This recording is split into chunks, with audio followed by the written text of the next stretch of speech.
They said the letter killed him.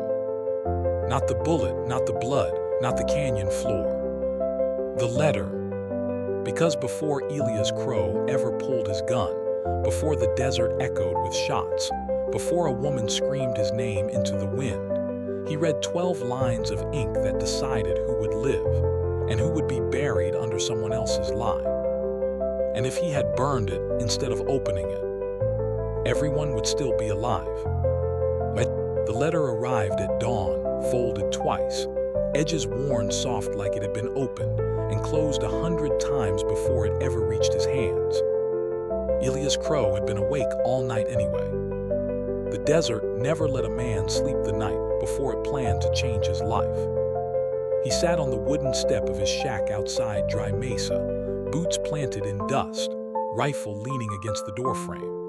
The horizon bled orange and red as the sun climbed, lighting the scars on his hands, old rope burns, healed cuts, the map of a life spent holding on when everything tried to throw him off. When the boy from the telegraph office finally rode up, Elias already knew. Bad news always came quiet. The boy didn't meet his eyes, just held out the envelope like it weighed more than a brick of gold. "For you," he said.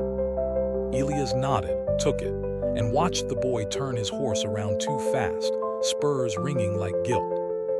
The paper trembled once in Elias' grip. One letter. He slid it open with his thumbnail. "Elias, if you're reading this, then I did what I had to do. Please don't come looking for me. I never meant to lie. Clara." That was all. No explanation, no signature flourish, no promise. Just a goodbye sharp enough to cut clean through a man. Elias read it again. And again. The words didn't change, but the lie underneath them screamed louder each time. Because Clara Hale had never lied to him. Not once. 3 years earlier, Clara Hale rode into Dry Mesa like a storm disguised as a woman, and the town felt it before it understood it. Her horse was white, dust-streaked ribs showing from distance, but its head was high like it refused to believe in defeat. Clara sat straight in the saddle, chin lifted, eyes forward. She wore a sun-faded blue dress, sleeves rolled to her elbows, boots scuffed and honest. No jewelry except a small silver locket resting against her throat. People noticed her because she didn't look around to see who noticed her. Elias Crow was mending a fence when she dismounted in front of the saloon and asked for water. Not whiskey, not help. Water. That should have been the first sign. She was running from something stronger than thirst. She stayed. At first, she worked at the boarding house, scrubbing floors until her knuckles split. Then the school, teaching children who didn't want to learn and parents who didn't trust strangers. Then anywhere she was needed, kitchens, stables, sickbeds. She never talked about where she came from, only that she'd come far, and intended to go no farther. Dry Mesa accepted her the way frontier towns accept everything, carefully, with hands near their knives. Elias watched her longer than he meant to. He was a widower by rumor, a loner by choice.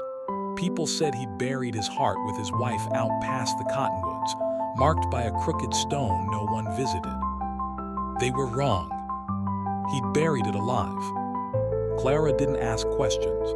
She just started sitting beside him at church, standing next to him at funerals, sharing bread without expecting conversation. When she finally spoke to him alone, it was night, the town quiet, lanterns flickering like tired eyes. "You always look like you're waiting for something to come back," she said.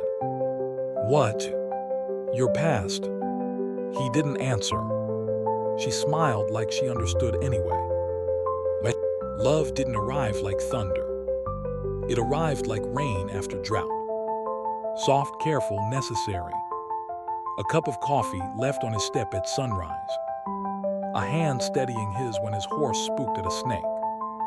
Shared laughter in the quiet places where grief usually lived. Elias told her about the war, about the men who screamed at night even after they were buried, about the wife who died of fever because the doctor arrived 2 hours too late and a lifetime too soon. Clara listened. She never filled the silence with herself. She never told him her story. When he asked, she touched the locket at her throat and said, "Some doors are safer closed." He let it be. That was his mistake. Because some doors don't stay closed. They wait. The night everything changed, the wind came hard from the west, bending trees like they wanted to kneel. Clara arrived at his shack soaked from rain, hair loose, eyes bright with something between fear and resolve. "I need to leave," she said. Elias felt the ground tilt beneath him. "For how long?" "Long enough to fix what I broke." "What did you break?" She shook her head, lips trembling. "If I tell you, you'll follow." "I would anyway." "That's why I can't tell you." She kissed him like a promise and a warning all at once. By morning, she was gone. The letter burned in Elias' pocket as he saddled his horse. "Please don't come looking for me." He laughed once, sharp and humorless. He'd crossed deserts for less. The trail led south, through abandoned mining towns, where the wind rattled empty bottles like bones. Across rivers swollen, with spring melt that tried to pull him under. Everywhere Elias went, Clara had been there just ahead of him, leaving questions instead of tracks. A bartender remembered her asking about trains heading east. A preacher recalled her praying for forgiveness she didn't believe she deserved. A ranch woman said Clara cried at night and paid double for silence. Slowly, the lie in the letter began to show its shape. Clara wasn't running from Elias. She was running from something that would follow him if he got too close. In Santa Cruz Pass, Elias found the truth. Not all of it. Enough to break him. The sheriff recognized the locket the moment Elias showed it. "Hail family," he said. "Rail money, blood money." "What happened?"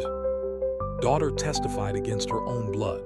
Murder, land theft, judges paid, the family fell, she vanished. For what? She knew names, powerful ones. The lie was mercy. The goodbye was protection. And the letter was a test. Elias found Clara at Black Rock Canyon, waiting, like she knew he would come. "I told you not to," she whispered. "You lied."